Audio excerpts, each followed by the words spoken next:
The call to the honourable member for Hume. Thank you, Mr Speaker. My question is to the Treasurer. Order. Order. This morning, no. Westpac Chief Economist Bill Evans said this when speaking about Labor's budget with Karl Stefanovic. Karl, so interest rates will be higher for longer. Bill Evans, that is the risk. Will the Treasurer finally admit he is alone in saying that this budget will reduce inflation? Order. The member for Deakin will cease interjecting.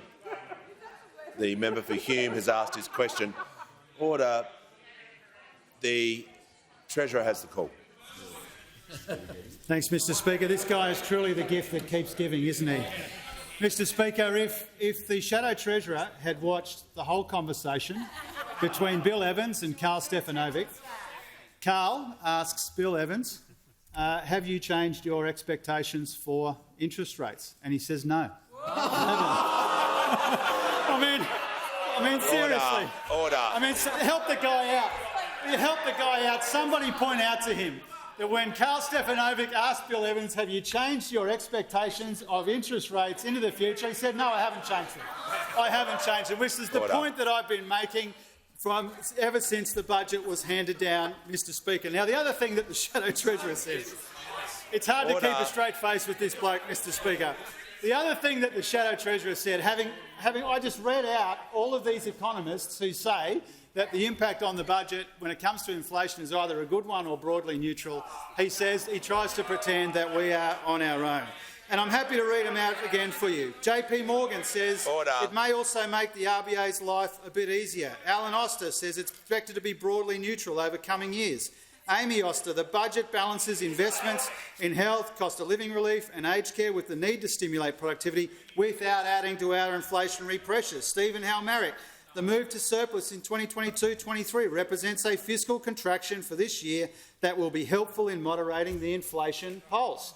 The market hasn't moved since Tuesday night when it comes to inflation and it comes to interest rate expectations, Mr Speaker.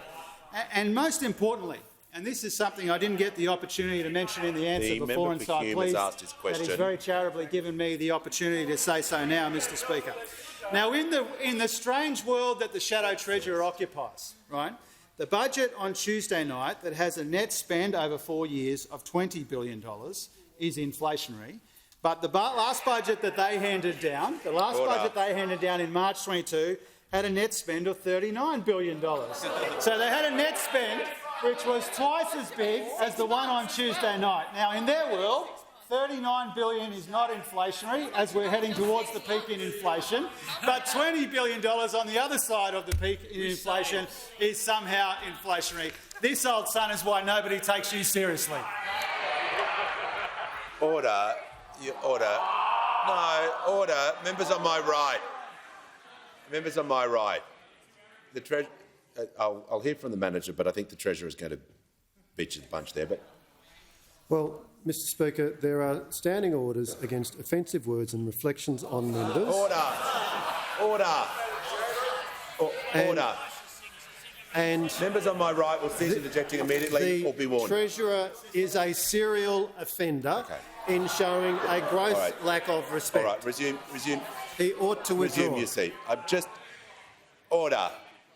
To assist the House, I'm giving the call to the Treasurer. I'm going to ask him to withdraw. Withdraw, Mr Speaker.